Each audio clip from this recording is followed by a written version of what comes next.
As you can see, I'm here at the website of the Electronic Text Corpus of Sumerian Literature.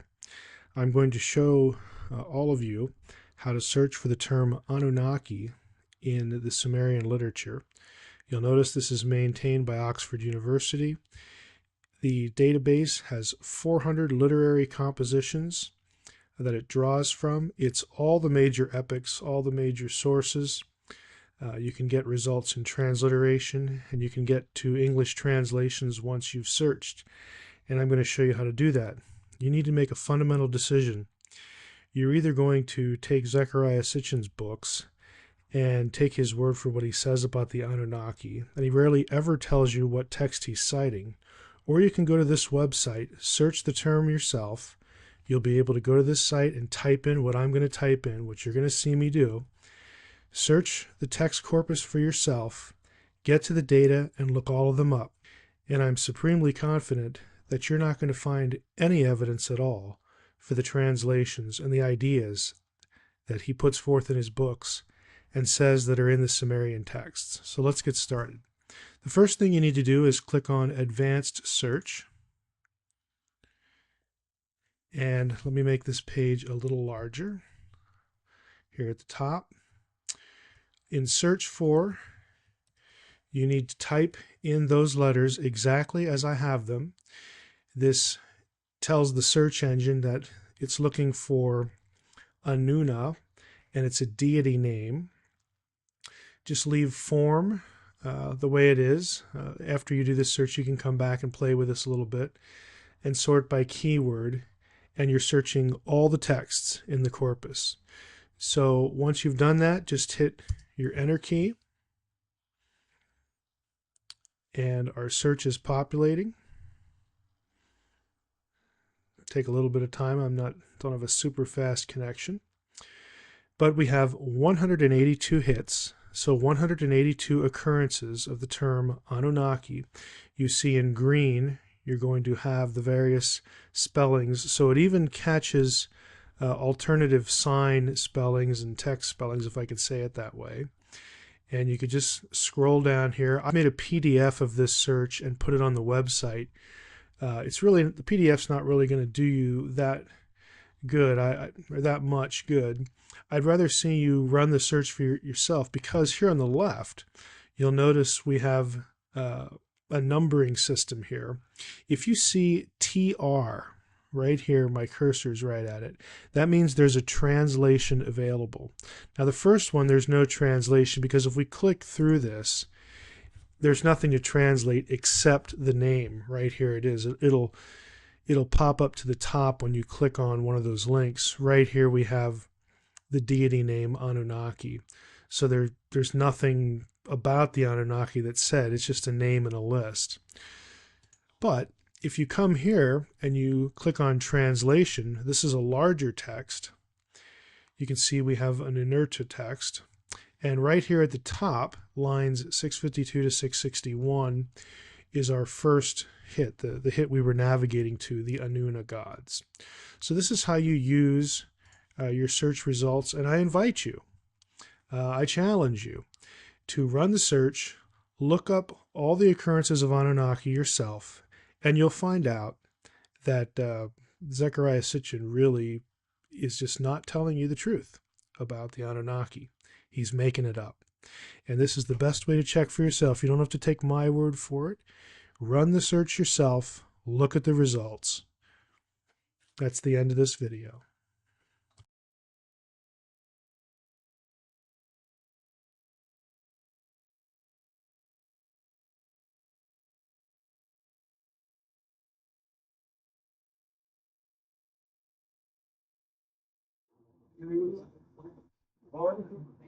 All right. It is my privilege to introduce Mike Heiser tonight. The latest thing on his resume is that he just finished his PhD, so I think you can give him a round of applause for that. His PhD is in Hebrew Bible and ancient Semitic languages, and he has the ability from his study to translate in about a dozen languages, which is just amazing. In ancient and language at the university level in biblical studies. He's been on Coast to Coast 9 times, Coast to Coast AM, 9 times. Uh, you know, heard him several times, read some of his works, um, and I feel like he's probably one of the best studied people I've ever sat under. Just has an incredible breadth of knowledge. And his forte, and you'll see it tonight, is taking your questions and giving you answers that really make sense and that are solid from research. But above and beyond any of that, the thing that I have to say about him is that he has just a gentle, godly spirit, and I appreciate that very much. So I'm going to introduce Mike Heiser.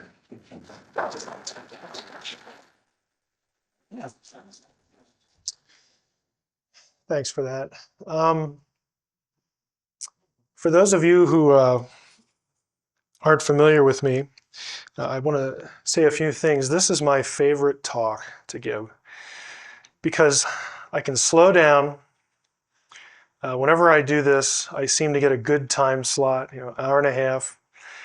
When I did this in Houston at the HUFON meeting, it's Houston UFO Network, probably about two summers ago now. After I was done with this, we went for 4 hours in question and answer. No, I'm not suggesting anything, but that's okay. I've checked with Guy. I told my wife not to expect me back at any reasonable hour. I'm just telling you, by past experience, this generates a lot of questions. I don't mind answering them. I'll stay as long as you want to stay. This is also something I enjoy doing because I like the give and take with an audience. It is really right up my alley because of my background. I do want to say, though, that this is also the material that gets me in the most trouble because of it's fairly confrontational. With Zechariah Sitchin, I don't know Zechariah Sitchin. I've not met him. When I wrote the first draft of The Facade, which is sort of a novelization of my views on a whole range of things related to UFOs and abductions and all that sort of thing. When I first did that draft, I had never heard of him. I had heard of Eric von Daniken, but I had never heard of Zechariah Sitchin. After I did the first draft and started to have some people read it, I began to hear the name, so I looked him up and got a couple books and read his material. And at first I thought, hey, this is really cool. I found somebody, because all I had read was the back cover. Ancient language scholar, Sumerian scholar, dealing with the topics that I was interested in. I thought, this is pretty cool because somebody has gone this route before and I will have some direction because frankly, there's just nobody who is credentialed in ancient languages who does this sort of thing, who has these interests. And I have to be pretty blunt with you, I was very disappointed. I will say some things tonight, as Guy said, we're all going to go away offended, at least once during the conference. I was really disappointed. I don't think Zechariah Sitchin knows any of the languages.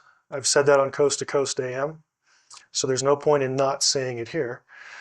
That's the best way I can characterize it. It was a disappointment. When I went on with Art Bell, now 3 years ago, he asked me if I would be willing to debate Zechariah Sitchin. I said, sure, that would be fine. And I have not heard a peep from the Sitchin camp since. Now, I think I know why that is. I think at the end of this, you'll know why it is.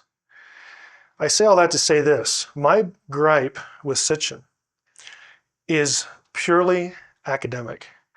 I do not think, especially, you have to understand the context from which I'm coming. When you're in graduate school, you do not do things and survive like make arguments without proof, like make things up from ancient texts that just aren't there. You will just be essentially just shot on the spot. Your career is over. Okay, you do not do things like that. And that's what I encountered in Sitchin's works, and plus all sorts of just plain mistakes. Now, I want to preface our beginning here by saying, in reference to my title, why you should care about honesty and scholarship, the reason you should care is because maybe there's one of you out in the audience here who has studied an ancient language or two, or maybe has a degree in it. But by and large, someone who picks up Zechariah Sitchin's works or goes to a website or looks at this material on the internet, you have no idea how to interact and how to critique this material because it's not your field. You all have different fields. You all have different interests. I said last week to George Norrie on Coast to Coast, I said, George, if you had this interest, you could do some of this work yourself, but it is not very good for your social life. I'm still astonished that I got married. Okay, I actually said that to him. And I mean, I kind of am. I'm still astonished because it's nerdy, okay, to like to parse verbs, okay? Let's be upfront and honest about it. But there are people who do this. There are people who devote their lives to ancient languages, manuscript studies, cuneiform, whatever. And when you are being fed information related to this material, and the author knows that you cannot check him, that's why you should care. Because you are being sold a bill of goods. We are not on the level here that I disagree with certain translations of tablets. The level we're talking about here is that the material either exists or it doesn't. We're not talking about differences of translation technique. We're talking about fabrication of material. And I've picked 6 items that we're going to go through in relation to Sitchin's work. Again, it's hard for me to stand up here and say it's not personal. It isn't, but I know that if you're a real devotee of Sitchin, you're going to feel that way. I don't know the guy. He seems like a nice guy. I mean, I've never heard anything from him. I mean, I've heard him on Coast to Coast once or twice that would make me think he's evil and bad. I have had hosts tell me, people you would know, names you would know, that he is that. I have no idea. I don't think that. I have no basis for saying that. What I can stand up here and tell you tonight is that his scholarship is really bad. Okay, that I can say. Now, with that as sort of a segue of an intro here, what makes, I should add this. This was illustrative with what happened last week. Did anybody catch the Coast to Coast show last week? Okay, let me tell you how these things run. You talk to the producer, you set a date, and then she asks you, Lisa Lyons, okay, write up 20 questions for George. Okay, it's a normal procedure. So I deliberately said, you know what? I'm not going to mention Zechariah Sitchin in these 20 questions because I know George really likes him and I like George. I don't want to offend George. If you were listening to the show, we're not 30 seconds into the show and he's asking about Sitchin. The board op, when they call you about 5 or 6 minutes before the show, make sure you went to the bathroom. And they said, well, George really wants to talk about angels. He doesn't really want to talk about, Jewish texts. Fine, whatever George wants to do. And I'm telling you, 30 seconds in, there it is. And he kept bringing it up. Okay, so I wanted to tell you, I didn't initiate that. It just happens. And so I'm willing to take the heat for it, and I'm also willing to do it because it needs to be done. Why, you might ask, do you think, Mike, it's important to speak out about what somebody else teaches? Is it any of my business? Isn't it mean? Are you just bored? I do get bored. I could have put here, don't you just want to make money off Zechariah Sitchin? I've been accused of that publicly by William Henry. And what I did for William was I posted my income tax returns on the internet for the last 3 years. Now, I blacked out the names and the social security numbers, and I said, here you go, William. Do you think you or Zechariah Sitchin will do the same? William removed his rant against me off his website. Okay? I am not in this for money. You don't believe me? Ask my wife. Okay? She wishes I was. What if I was a lawyer and your friend, and I knew that the lawyer you had hired to represent you wasn't very competent in an area of the law critical to your interests? Should I say nothing? Should I let you get taken? Is that what you'd want? What if I was a doctor and a friend of yours and I suspected that your doctor was unaware of or hesitant to tell you about an experimental treatment that might save your life? Should I just shut up? Would you want me to say something? What if I was a financial advisor and I knew that an associate in my office who was managing your account was not getting you the return that you could be getting? Would you like me to say something? Okay, I'm none of those things. I'm also not a minister. What if I was a minister, though, and you came to me with a theological question, and I only gave you enough information to steer you toward my view? Is that honest? Is that fair? No, it's not. So my dilemma and my task is, on the one hand, I do acknowledge that a knowledge filter exists in academia, and that you do have some cause to be suspicious of academics. I'm an academic. I understand that. Academics don't want to touch this stuff with a 10-foot pole. As Richard Dolan told me today, I finally got to meet him. He said, we are in an academic ghetto. Okay, and there's a lot of truth to that. But there are those of us who think that the subject matter is important enough to just step outside of our own little world and quit pretending these things don't happen to people. I acknowledge that people's experiences are real. Okay, I am not a debunker. Okay, I know that what happens to people in this area, this is real stuff. Yeah, I can't claim to know exactly what is happening. I have my suspicions based upon my own area. When it comes to my own area, I can tell you what is up to snuff, and I can tell you where you're getting just hoodwinked and flim-flammed, okay, in this area. Another problem I have is I know that a lot of you aren't interested in language stuff.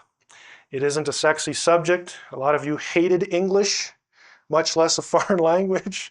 If I asked you to diagram a sentence now to save your life, you'd probably, half of you would just end up being carted away.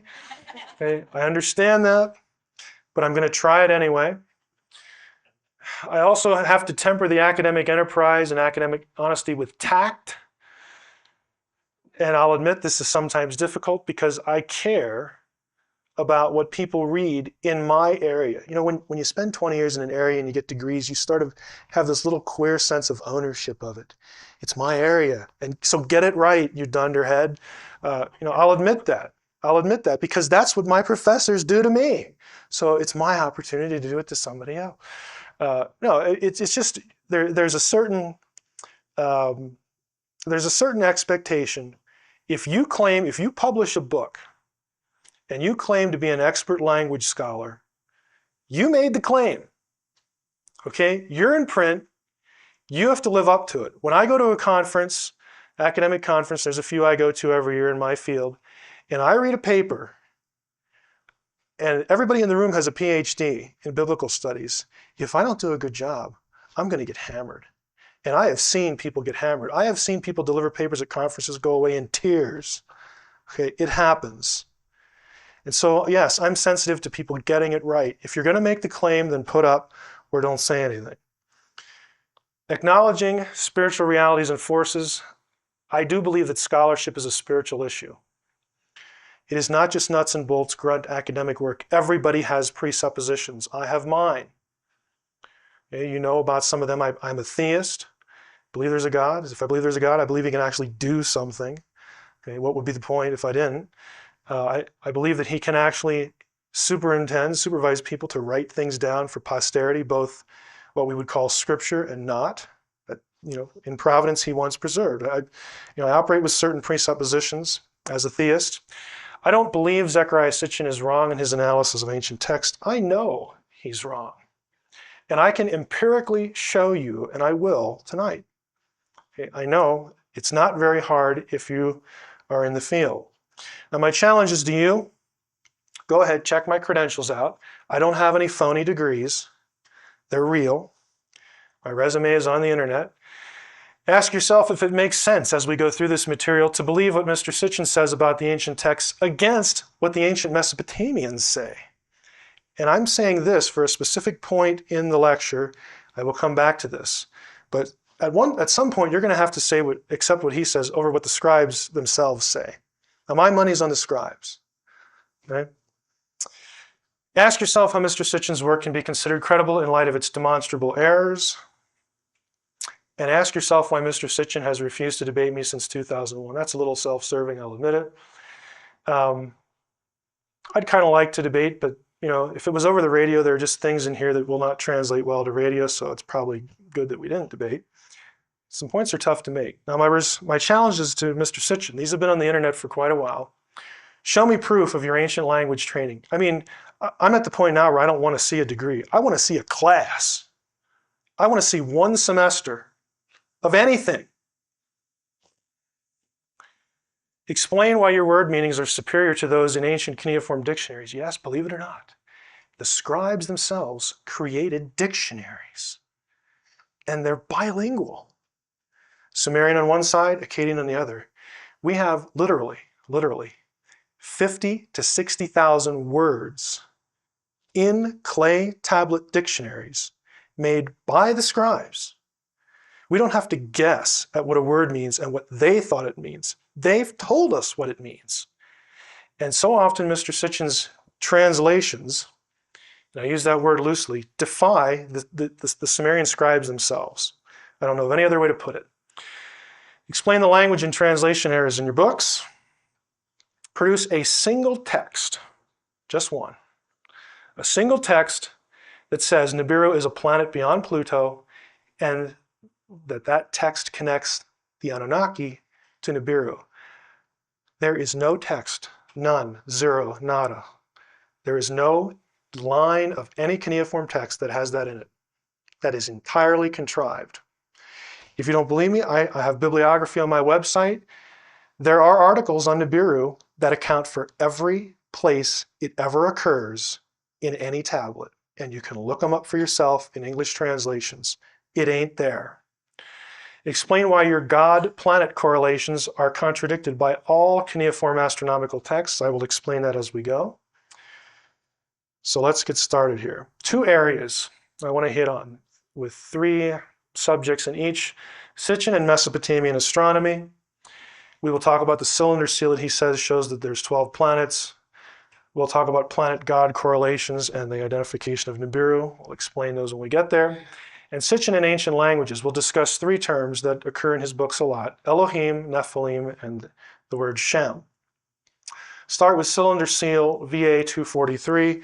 The VA is, this seal is actually kept in the Forter Asiatica Museum in Berlin. That is the Museum of West Asian Antiquities. It's seal number 243. You've probably seen this. Now, here's the other reason I like this one. Actually, I just got this. My laser pointer. I get to play with a laser pointer. I better switch hands for this. This is delicate work. You see this right here? Zechariah Sitchin says this is indicative of 12 planets. He says this is the sun, and these dots around the sun, if you add them up, 4, 6, 7, 10, one over here, 11, I think, did I do my math right? He says that plus the sun was counted as a planet, so he says there's 12 planets. Now, in the ancient world, it's true, sun and moon were counted as planets.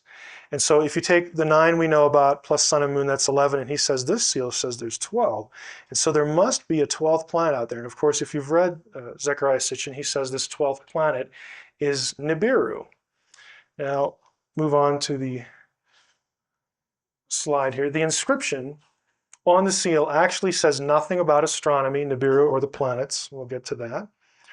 The alleged sun symbol on the seal is not the sun. We know that because we can compare it to the consistent depiction of the symbology of the sun on hundreds of other cylinder seals, monuments, and pieces of Sumerian and Mesopotamian art. We'll show you that. And there's not a single text on any existing Sumero-Mesopotamian tablet that says the Sumerians or Mesopotamians knew of more than 5 planets. There are a number of cuneiform tablets that deal with astronomy and cuneiform studies. All of them have been published. If you're a Sumerian scholar, you know about this material, or at least you should. They've all been compiled and published. Now this text again, this seal, here's what we'll call line 1, what scholars call line 1. Line 1, you'll notice, is an exact duplicate over here. It's repeated. We'll call this line 2, and this little bit down here, line 3. These symbols are the actual Sumerian that is on this seal. Now, it's not very exciting. Again, here is the publication. You want to look it up? Go ahead. I will give you the information. I always try to give you the bibliography. This is West Asian cylinder seals, 1940 by Anton Mortgott. He's an expert on Sumerian cylinder seals. It's in German. If you read German, you're most fortunate. Line 1, Dubsiga is a personal name. Ili Ilat, another personal name. This is German Dein Knecht, for your servant. So that's what it says. Dubsiga, Ili Ilat, your servant. That's all the seal says. It has nothing to do with astronomy. Again, the translation's published since 1940. Zechariah Sitchin should have known about it. In simplest terms, the alleged sun seal in the upper left corner of the seal isn't the sun. And so the artwork doesn't depict the sun and our solar system. It's a star. We know this because of the consistent sun iconography of Sumerian Mesopotamian art. In case you're thinking, well, the sun's a star, the Sumerians and Mesopotamians distinguished these bodies in their artwork. This is your typical sun symbol. You'll notice there's usually a central circle, and of course you have points, which the symbol on the seal that Zechariah Sitchin has, VA243, has. But the key here is that sun iconography consistently has these wavy lines, the rays of the sun. Here's an actual example. You'll notice the wavy lines here. One of the most common artistic motifs is in Sumerian Mesopotamian art, they will depict the sun, the crescent moon, and the star together. And I bring this up to show you that they distinguished the symbols. Here's one example. Sun, wavy lines, crescent moon, star. Star, sun, again, wavy lines, crescent moon. This is the complete, we just had this one on the last slide. This is the complete stela. You notice these symbols. This is a common zodiacal symbol, the Sumerian Mesopotamian zodiac. This is the complete zodiac. And you'll notice again, star, crescent moon, sun, wavy lines, and the rest of the symbols in their zodiac. Another zodiac. Here we go again. Crescent moon, wavy lines for the sun, and a star. And the rest of the symbols of the zodiac. Draco, scorpion, the whole bit. Another one. Crescent moon, the rays of the sun, star. And this 7 grouping here will interest you. This group of 7 is going to become important in this talk, and I'll come back to it. This is the Pleiades, because the Pleiades to the naked eye is a group of 7 stars. Again, these are actually called Kuduru stones. They're zodiacal stones. Here's a blow-up of that last stone. Crescent moon, wavy lines, star. Now, stars. There are several styles in Sumerian art. This is the one from VA243, the Sitchin seal. You'll notice they have different numbers of spokes or points. Here's 6, here is 7, here is 8. The Sitchin thing has 6. And we'll get to the dots later. Here are the Pleiades. The reason this is important is you'll notice in this piece that they aren't always consistent in the way they are done. You have a certain number with points. This one didn't really, maybe 1 point you can get out of that. Some of the others, you can't discern a point on them. Here you have, again, the Pleiades, pointed stars with the crescent moon up here as well.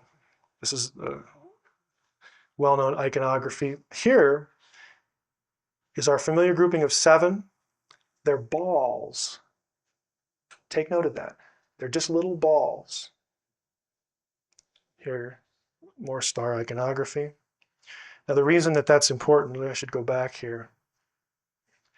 You say, well, how can that be a star, Heiser? What are the things around it? They're also stars. What this is a certain constellation.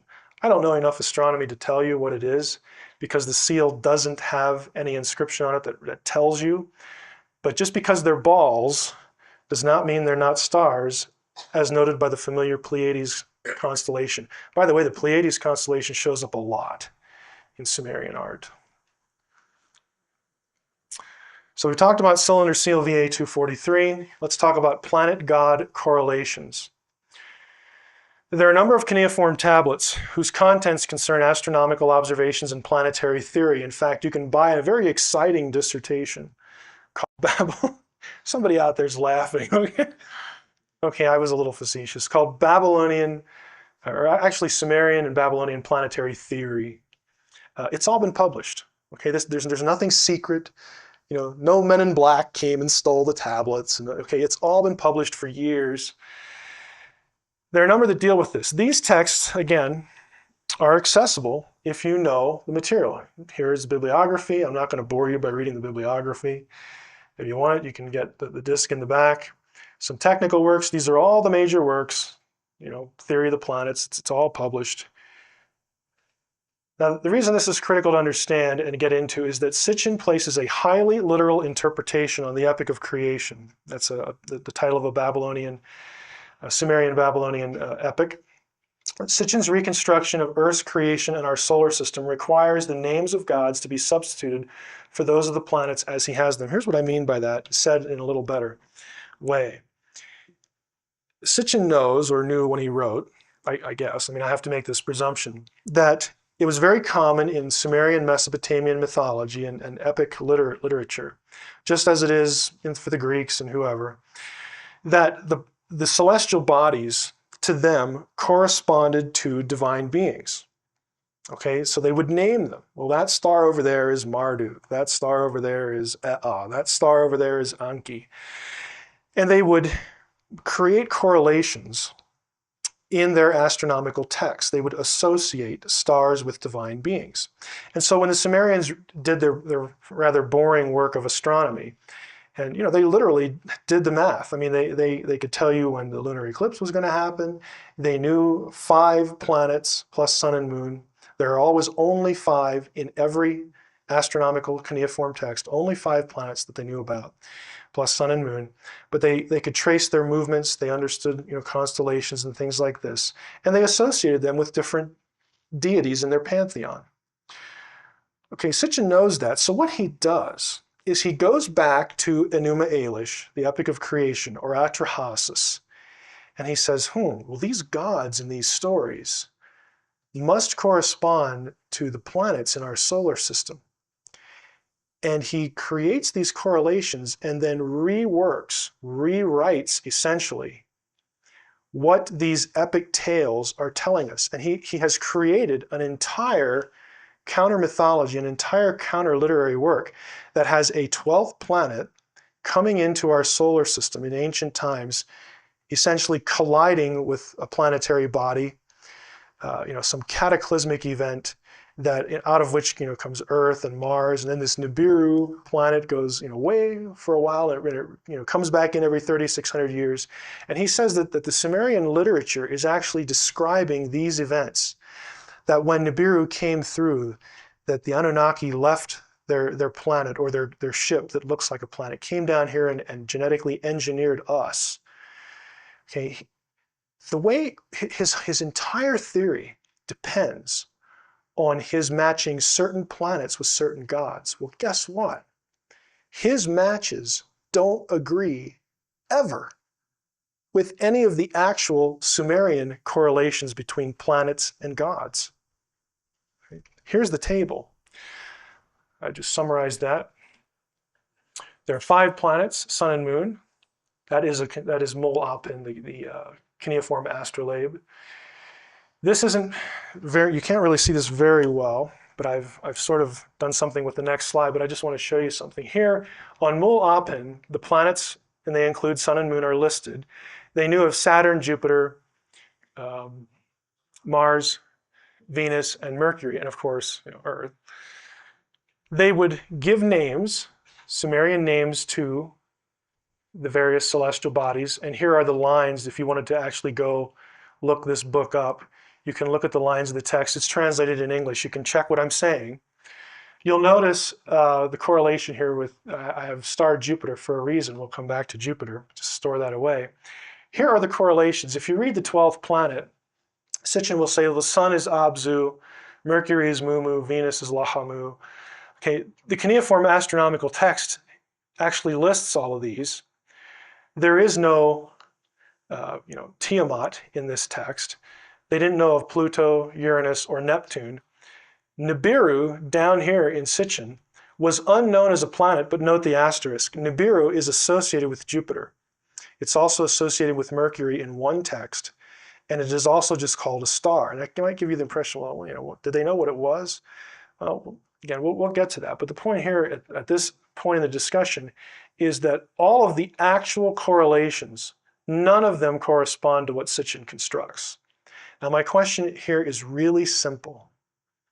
This stuff has been published for a long time. Why didn't he just look it up? I'll tell you why. Because he needs these correlations to take them back into the texts and reinterpret the texts for you, the reader, to concoct the idea of a 12th planet that comes in here carrying aliens. And that's how we got here. He's got to have this. He's got to have these correlations, or his entire interpretive method is just dust. And that's what I'm suggesting you should consider it. Okay, we talked about the cylinder seal, planet god correlations, identification of Nibiru under this heading of astronomy. According to Zechariah Sitchin, again, the Sumerians knew of an extra planet beyond Pluto. The planet was called Nibiru. Sitchin claims that Nibiru passes through our solar system every 3,600 years. While scholarly material in cuneiform astronomy is fairly abundant, specific treatments of Nibiru are rare. Here they are. Most of them are in German. It's too bad Richard Hoagland isn't here. I've had a German national in the Netherlands. You meet these wonderful people, when they get in touch with you after coast to coast. An elderly retired woman who took a year or two of Sumerian in the Netherlands, native German speaker. She translated them for me because I don't trust my own German. But I have them all transcripted for Richard because we're actually working on sort of a theory we have about what Nibiru actually is. But there they are. Fortunately for scholars and other interested parties, the work of the studies done above and the editors of the monumental Chicago Assyrian Dictionary, otherwise known as CAD, have located and compiled all the places where the word Nibiru and related forms of that word occur in existing tablets. A look at the CAD entry, volume N2, pages 145 to 147, tells us immediately that the word has a variety of meanings, all related to the idea of crossing. And Sitchin does say that, so he gets this right. Apparently he did look this up somewhere. It refers to crossing or being some sort of crossing marker or crossing point. Now, in his theory, the 12th planet comes through our solar system and crosses the paths of planets every 3,600 years. So that's how he applies this. In only a minority of cases, these references in astronomical text, does the word relate to an astronomical body. Now, the generic, I've just given you a couple instances here. Nibiru itself, just the word, can mean place of the crossing or crossing fee, and I've quoted the Gilgamesh epic here. Straight is the crossing point, the word is Nibiru there. A gateway, narrow is the way that leads to it. It can be a ferry or ford, kind of the river Styx kind of thing where you're ferried across to the netherworld here. The following chart represents a complete listing of the word Nibiru in astronomical text or astronomical context. If one wants to know what Nibiru as an astronomical body is, according to the Mesopotamians anyway, one is dependent on these texts. Let me rephrase that. If you want to know what Nibiru is, and you want to actually take the scribes' view of what Nibiru is, you got to go with these texts. It's the only place to discuss it. If you want to go with Zechariah Sitchin and come up with something else, you're free to do that. It's a free country, but you will be against the Sumerians themselves. One either lets the text tell you what it is or you don't. Now, superscripted D is a sign for God. Superscripted mul is the sign for star. I realize this isn't going to come out very well. I've mentioned what it's associated with. If you get my discs back there, this will show up better. What I've done, this is on my website where you can view it more closely and enlarge it, so you wouldn't even have to get the disc. Here are the references to Nibiru. This is the Sumerian and Akkadian transliteration. Here's the translation. And it's not my translation that I've made up. Here are the references that you can go look yourself. Okay? I'm not insisting that you take my word for it. Take somebody who does Sumerian for a living, and that should suffice. Now, I've already said it's associated with Jupiter, Mercury, and a star. And you might wonder, well, maybe they didn't know exactly what it was. And that's debate, and something Richard and I have sort of talked about, and I have mentioned something to Dave Flynn as well about this, because I think it has something to do with precession. And I don't understand astronomy or precessional cycles well enough to really know that. But now that I have the, what I consider reliable German translations of the German articles, I can go back and ditch my own and go back and look. And we were hoping to do that, but maybe some other time. One thing is certain though, from the text: Nibiru is never, ever, ever, ever, ever Okay, never identified as a planet beyond Pluto, ever. In fact, in Mol Apen, if you actually plot out what Mol Apen says about the calendar months and the association of certain stars with those months, here is Nibiru. It is associated with Marduk in this month. Now, in the Babylonian calendar, the appearance, catch this, the appearance of Nibiru was associated with the beginning of the new year. That means that Nibiru, whatever it is, was spotted. It could be visually spotted every year. Not every 3,600 years, every year. Again, I'm not claiming to know what it was. I do think it has something to do with constellations and precession, but this is the verdict of the texts themselves. Bankruptcy of what he's saying in the 12th planet. VA 243 does not prove the Sumerians knew of 12 planets. It runs counter to Sumerian iconography. There isn't a single cuneiform text for Sitchin's planet god correlations. There isn't a single cuneiform text that has Nibiru as a planet beyond Pluto. It shows up every 3,600 years, but there are texts that specifically contradict that. There isn't a single cuneiform text that links Nibiru with the Anunnaki. Let's move on to the ancient languages part. Sitchin's misunderstanding of the Hebrew word Elohim. Again, this is very common in the discussion. When I go on shows, we discuss this. We'll talk about Elohim, we'll talk about Nephilim, and Sitchin's fabricated meanings for Sumerian Shumu, Akkadian Shamu, and Hebrew Shem. If you don't get what those are now, just hang on, we'll get to them and I'll slow down and go through them. Let's talk about Elohim first. Now, Sitchin claims the following about the meaning of the word Elohim. He says Elohim is a plural in the Hebrew language. That's true. He says Elohim always means gods, plural. That is false. In fact, most of the time, Elohim occurs a little under 2,300 times, and the plural usage it's quite unusual. Elohim refers to like foreign gods in the Hebrew Bible. Then there it's plural. But when speaking of something to do with Israel's religion, the plural is extremely rare. It's very, very, so rare, in fact, that dictionaries actually list them. It's so rare. Again, you can just go look it up. Elohim is morphologically plural. Morphology refers to the shape, our word morph, or construction of a word, its form, how it's spelled, how it's written. While Elohim is plural in form, the question is it plural in meaning? Elohim can be either singular or plural in meaning, depending on three things. Grammatical indications elsewhere in the text that help you to determine if the singular or plural is meant, grammatical rules in Hebrew that are true in the language as a whole, and historical or logical context. By itself, Elohim is ambiguous. You need context to tell you what it means. We have words like these in English. Sheep and church. Illustration. The sheep is lost. Now, if I say that to you, the word is tells you something. It's a singular verb.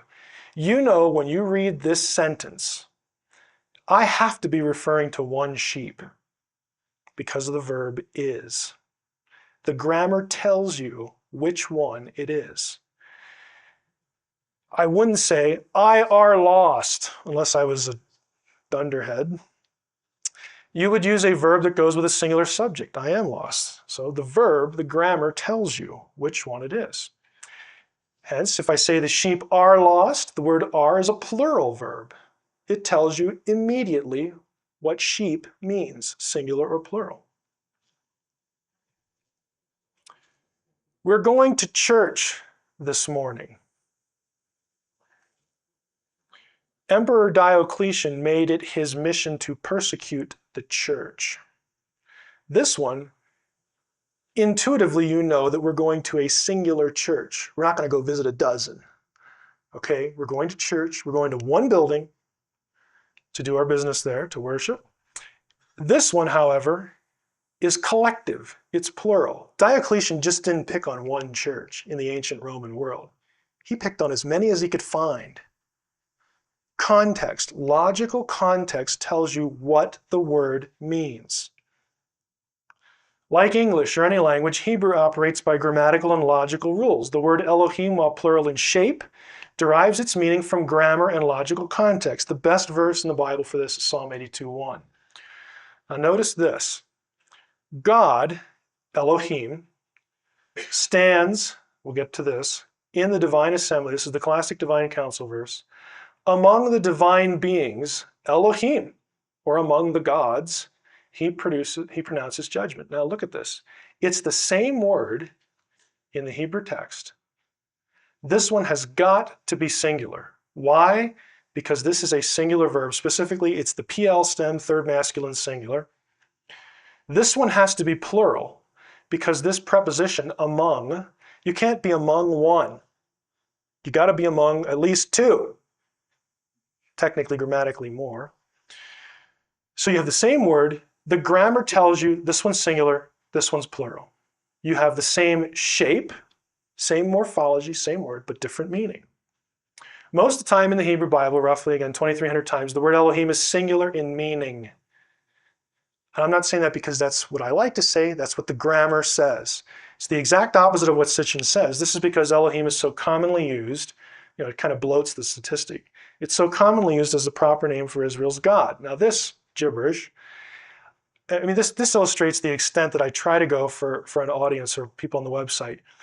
This was actually a gift from some people at home. I now have the most, how can I say this, the premier Hebrew lexicon, Hebrew dictionary there is in the world. I have it on CD now. It's really cool. And this is an entry from it, so now I get to put it in PowerPoint. This is actually what it says. Elohim becomes singular, blah, blah, blah, blah, blah, God, deity, Babylonian, Assyrian, Ugaritic, here's how it's spelled. Formally construed as a plural. It's so rare to have Elohim as a plural when it's not referring to like foreign gods, but something to do with Israel's God or Israel's belief system, that they list them. Okay, these are just abbreviations. Elohim, Hayim, Niglu, Ha-Elohim, so on and so forth. They list them.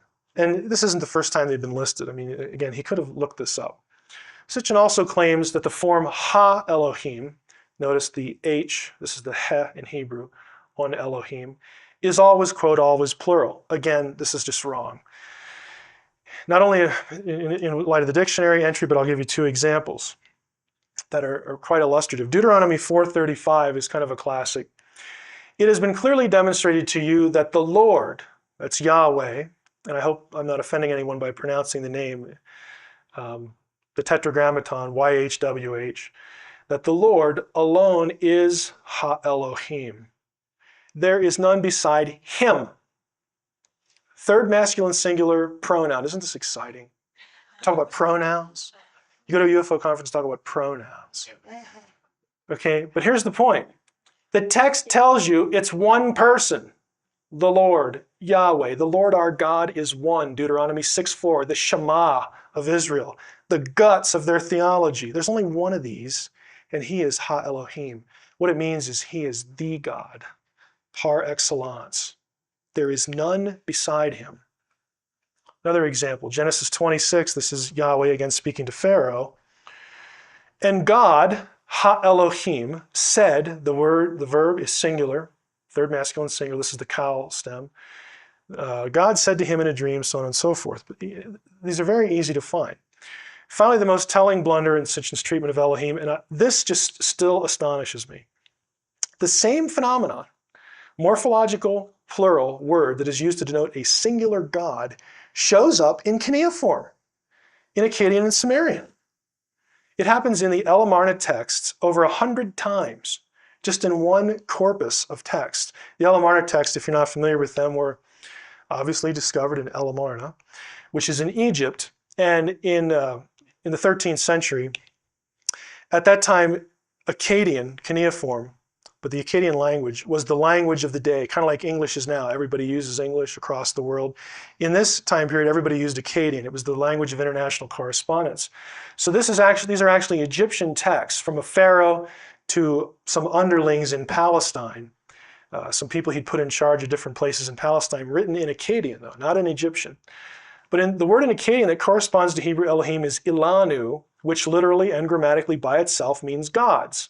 In Sumerian, the plural is written with the signs dinger and mesh. I'm quoting here the Sumerian language. This is a common Sumerian grammar.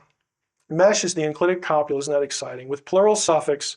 In Sumerian ideograms and Akkadian context and in late Sumerian texts, mesh is used as a sort of plural ending like ene. We're not going to get into Sumerian here. This plural word for gods in Akkadian is used to denote the singular deity on Egypt's throne, Pharaoh. Remember, Pharaoh was considered a deity incarnate. There's only one Pharaoh on the throne at a time. Here's an actual example. Here's the Sumerian, here's the Akkadian, English translation. The king, my lord, singular, singular, my sun god, singular, my Ilanu. It's a plural form, but it means one god. It's over 100 times just in the Elamarna texts. This is the kind of thing that when I hear, Sitchin referred to, again, I just care that the audience is not hoodwinked. When I hear someone refer to Zechariah Sitchin as an ancient languages scholar, I just want to, I don't become apoplectic, all right? But it just bugs me because this is the kind of thing that if you've taken, a semester in the languages, or if you even know what the tools are, you can go find in 10 minutes. Okay, it's just not that difficult. Talked about Elohim, let's go to Nephilim. Zechariah Sitchin proposes that the word Nephilim means fallen ones at its base, and then extrapolates this to mean those who came down from above, those who were cast down, which he ultimately says people of the fiery rockets. Now that has no linguistic basis at all. But if they're fallen from heaven, they must have come down or been cast down. He wants you to think that the word Nephilim refers to aliens who came here in rocket ships, okay? Now, they're important to Sitchin since they allow this assertion, but does Nephilim mean fallen from heaven or anywhere else? The answer is no. The word Nephilim does not mean fallen ones. To Sitchin's credit, he may be drawing on Hebrew dictionaries here. Most will, in fact, say the term does mean fallen ones. However, scholars of historical Hebrew grammar have recognized that this explanation is problematic because, I'm going to skip this. Let's go. Nephilim in Hebrew, for this word to mean fallen ones in Hebrew, is actually impossible because of the morphology, the shape of the word is disallowed by it. Now, this is a little complicated what we're going to go through here, and I'm just so glad I have my little pointer here to try to illustrate this. What we're saying here is that this word doesn't mean fallen ones, and I'm saying it can't.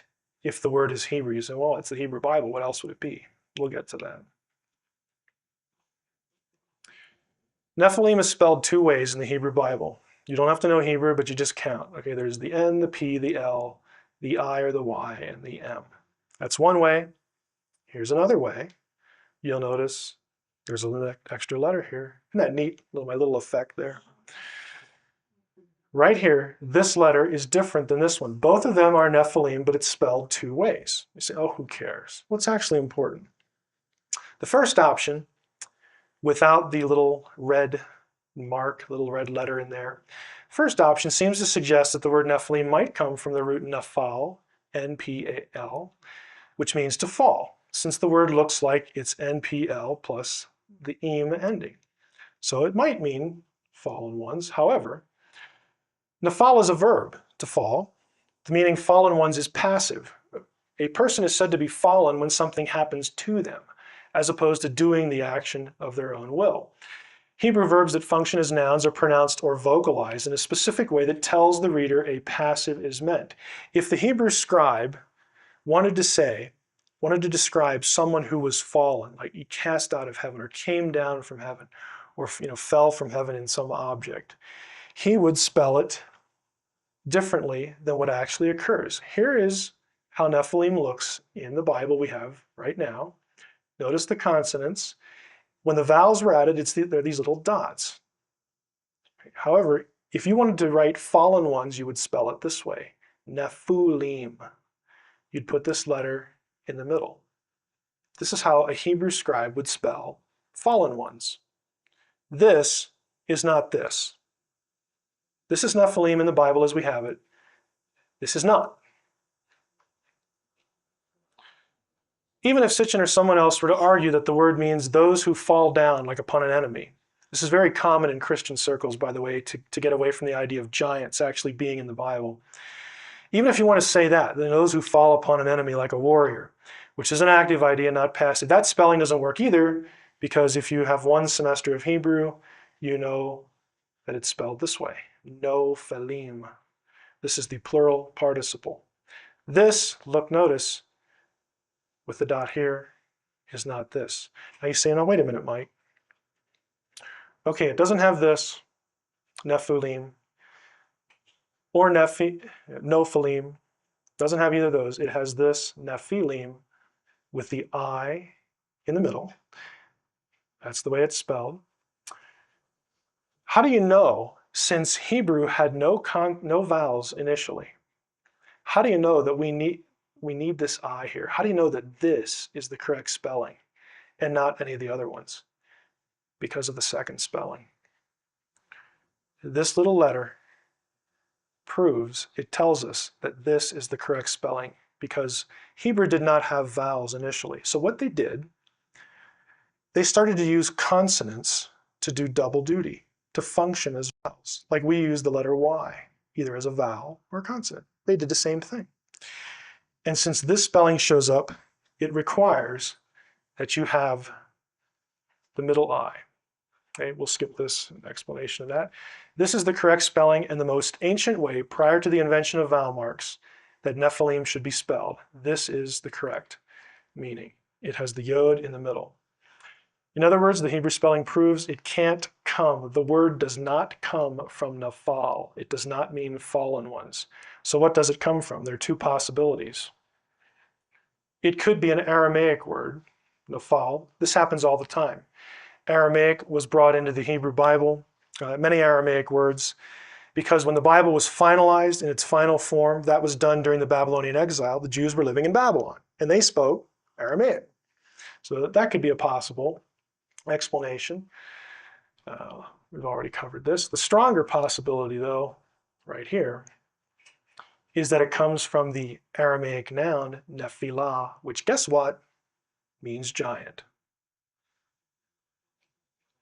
The word would be Nephilim in Aramaic when it was brought into the Hebrew Bible.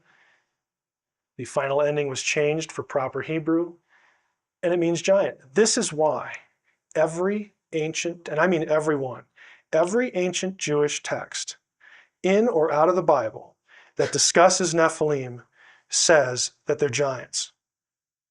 Everyone. I mean, they know what they're doing. Consequently, the very meaning that Sitchin rejects in his books is the only one that's possible in light of historical grammar. Amazingly, this very word, Nephilim, occurs in a text that Sitchin discusses in his book, Stairway to Heaven. He's discussing something called the Genesis Apocryphon at one point in one of his books. But as we'll note in a few slides, Sitchin doesn't know the text is Aramaic. He can't tell Aramaic from Hebrew for some reason. So he misses the true origin of the biblical word. Again, if he's a language expert, he should know this.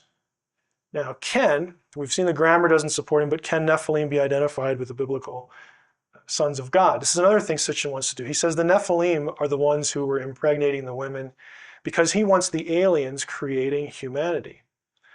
But the biblical text distinguishes the sons of God from the Nephilim. They are not the same. And again, this is very easy to demonstrate. When men began to increase in number on the earth and daughters were born to them, the sons of God, B'nai Ha-Elohim, saw the daughters of men were beautiful, so on and so forth.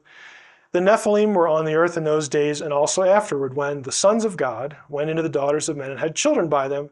They were the heroes of old, the men of renown. The key question is, when the text says they were the heroes of old, the men of renown, is that phrase speaking of the sons of God or the Nephilim? Sitchin argues that all the phrases in Genesis 6, including this one, refer to the same beings and equates the two. Reasons why that's not so. The text very clearly contrasts sons of God, daughters of men, divine, human. The text very clearly tells us that the Nephilim were not divine. They were mighty men of renown. They're not divine beings, so they're not the sons of God. Comparing, wider context. These references are to giants elsewhere outside of Genesis in the biblical text. And notice something when in Israel's later history, when they encounter giants, how the descriptions were. We saw the Nephilim there. The Anakites, or the Anakim, come from the Nephilim. This is when they go into the land. Joshua and Caleb said, hey, let's go get the land. The spies that Moses sends in said, forget it. We're going to get squashed like bugs because they're really big. And they chicken out.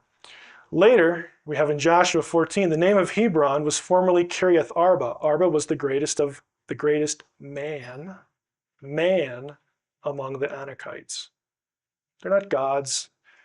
They are hybrid humans.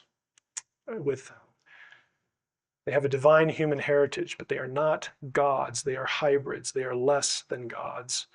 The Lord said to me, do not harass the Moabites. This is Deuteronomy. This is Moses speaking. Don't pick on the Moabites. They're nice. Blah, blah, blah, blah, blah. I'm going to give their land to Lot. It was formerly inhabited by the Amim, a people.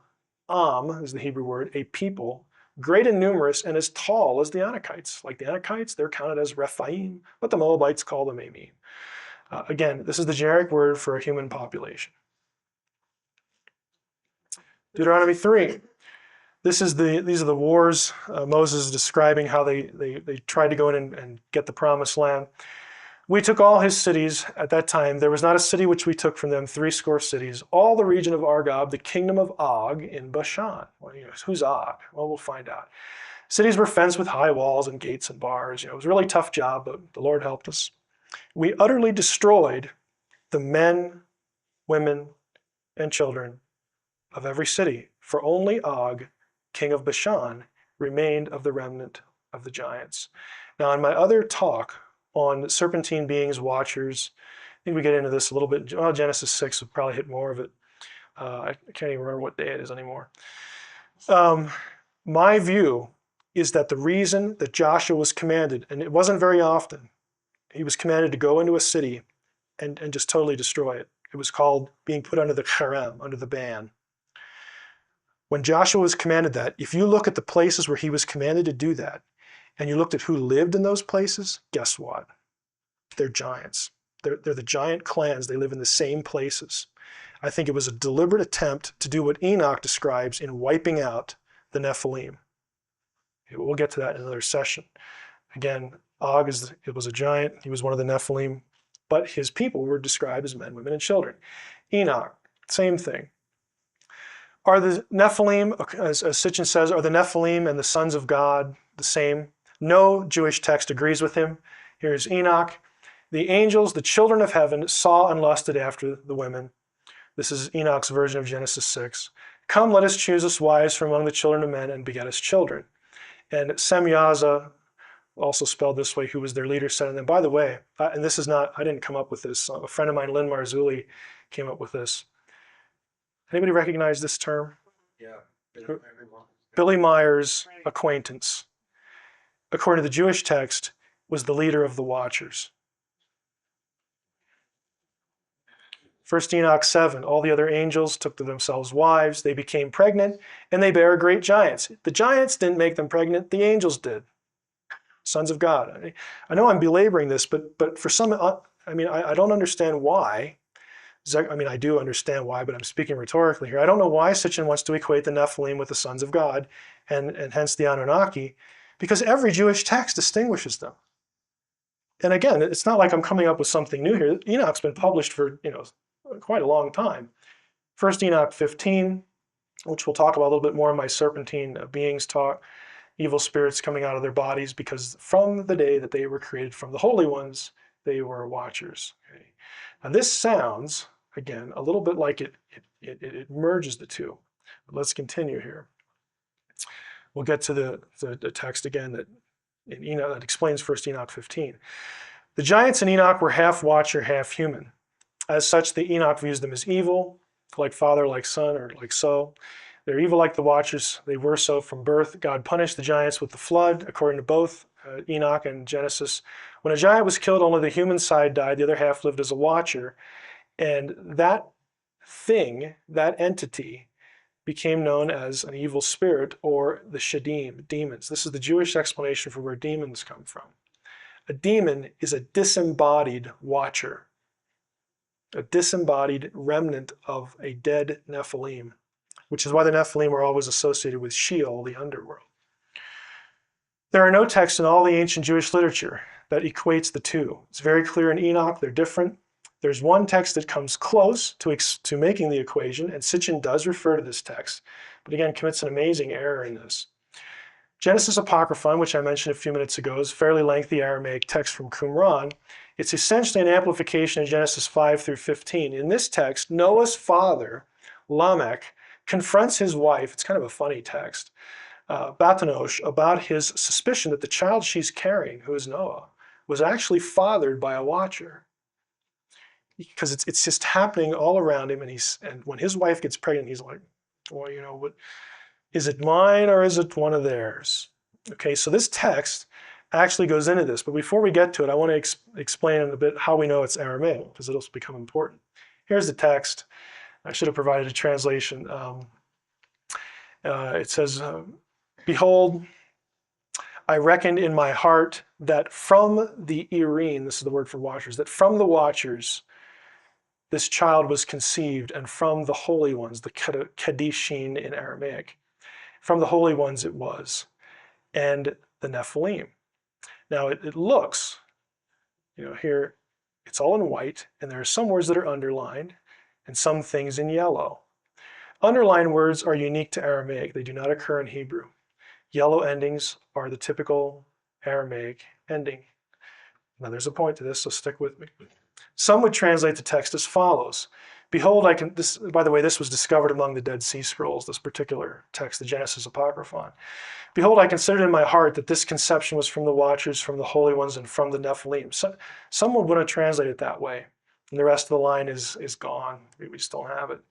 Translation seems to equate the watchers and Nephilim, but the translation is erroneous for several reasons. Notice the enlarged words here. Okay? Behold, the colors match here. I considered in my heart this conception was from, this is the word from, it's min in Hebrew, from the watchers, and from the holy ones. This is different. It doesn't say from the Nephilim, even though Sitchin wants to translate it that way. It is a different word. It's actually a preposition, one letter. It means with respect to the Nephilim. This is a separate subject, separate entity, separate group than these other two. And we know that because the prepositions don't agree. There the three are. Later in the text, Bathanosh, she's confronted by her husband, you know, is it mine? Is the kid mine? Or is it one of these divine beings, one of these watchers? And she says, you know, I was troubled in my heart because of the child. She says to her husband, I swear to you by the Holy Great One, the King of Heaven, that this seed is yours and that this conception is from you. This fruit was planted by you and not by a stranger or watcher or by any of the sons of heaven.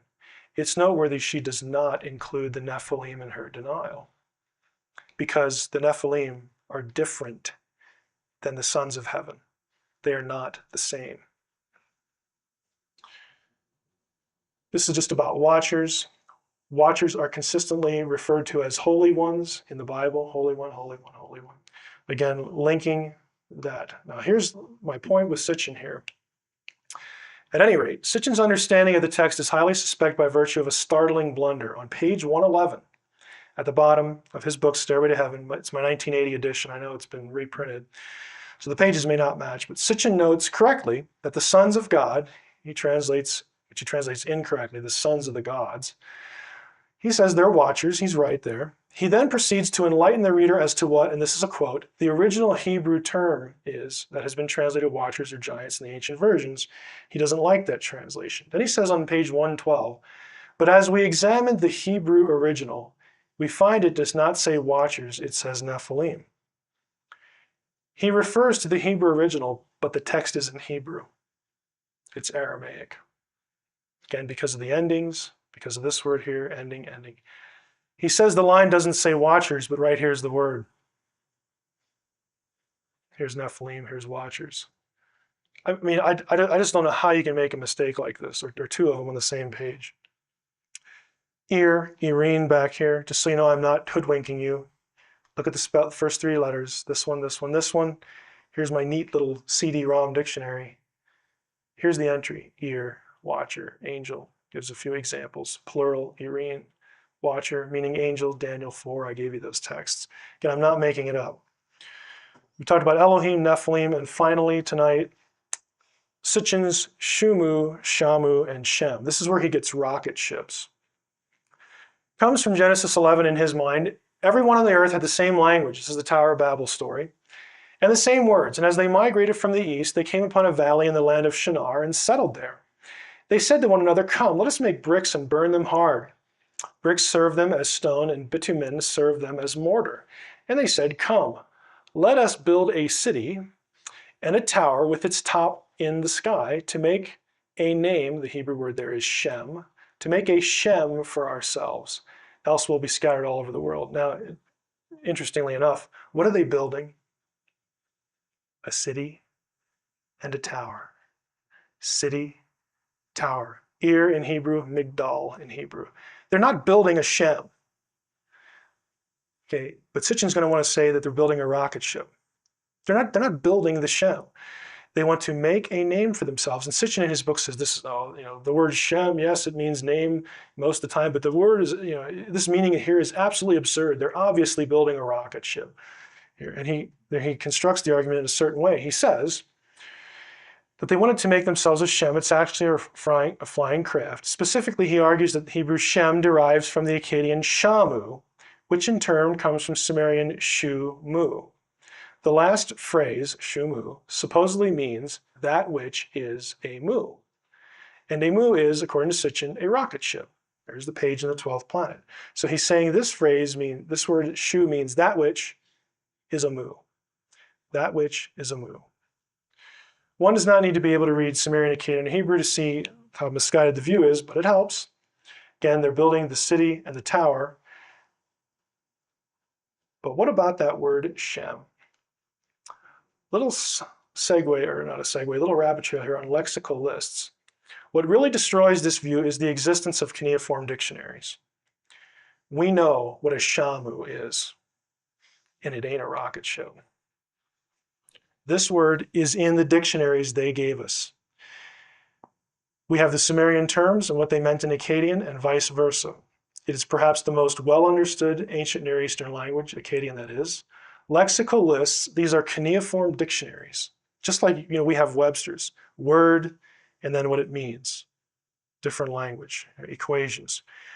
These have been published since the 1930s. They're still being published. There's so much of this material that we're now up to, about 18 or 19 volumes in one series. This contains tens of thousands of words. The most thorough series, 17-volume set, Materials for the Sumerian Lexicon, it's in German. The words in question are in those lists. Sitchin's definitions are contradicted by the Sumerian scribes themselves. Does Akkadian Shamu come from Sitchin's Shu-mu? Does Sumerian even have a word that means that which is a mu? The answer is no. Mr. Sitchin's translation of Shu-mu presupposes that Shu is what's called in grammar a relative pronoun. The classification of pronouns in all languages that mean that which. Mr. Sitchin is apparently unaware of Sumerian grammar at this point because the Sumerian language does not have relative pronouns. One only need to consult a Sumerian grammar to find this out, such as John L. Hayes' Manual of Sumerian Grammar. By the way, if you're going to study Sumerian, this is a good one. Some of this is really dense. The result of this oversight on Sitchin's part is that the Sumerian phrase, which he says is underlying Hebrew Shem, does not exist in Sumerian. I'm not quibbling over his translation. I'm saying the word itself doesn't exist. It's made up. Shumu is completely fabricated. What about the Akkadian Shamu then? That's a real word, but it refers to the heavens or a part of the heavens, not to an object in the heavens. Interestingly, the lexical lists tell us that the Sumerian word mu also means heavens.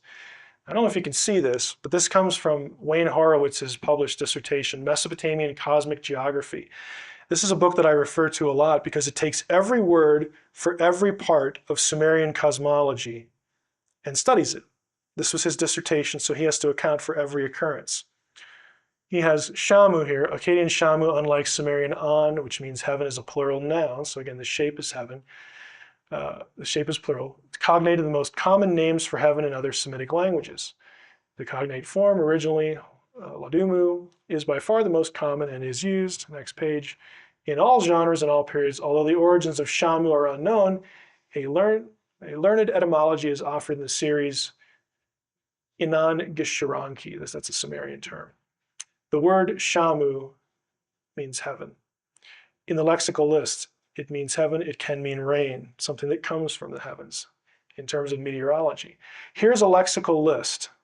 It's K2035. That's the name of it. It's in the British Museum. Here's the word mu on one hand, left hand. You'll notice, I know it's hard to read, sha, mu, u. Mu and shamu mean the same thing. They mean heaven or part of the heavens. Here's the word mu again. Here's the text. Again, you can look all these up and go, consult English translations. It does not mean a rocket ship. How does Sitchin get the Hebrew word for the Shem from an Akkadian word for the heavens? Again, he concocts it from this form and then just essentially makes the rest of it up. He refers to the standard translation Shem, make us a name, as nonsense. And I think I know why he didn't use the standard Akkadian dictionary. Again, CAD, Chicago Assyrian Dictionary, which has taken decades to compile. I have a blow up of this. Here is the actual entry from the Chicago Assyrian Dictionary for Shamu. Let's blow this up a little bit, or Shumu, excuse me. It means name, fame, reputation. By the way, look at this. See this reference to tablets? Here's what they do in this dictionary. This is why it's taken 30, 40, 50 years to do. They give you the term and the meaning, and then they list every stinking tablet that it's in. Okay, this is not easy work. And they're not guessing. There are actually people who do this for a living. This dictionary, by the way, I don't own the set, but it's almost 30 volumes now. Another page. Again, Shumu. We'll blow this up a little bit. Name or reputation. Here are actual cuneiform tablets where the translation that Sitchin says is nonsense is clearly what the word means. Conclusion. That's the end of the situation. Back to my dilemma that I mentioned earlier.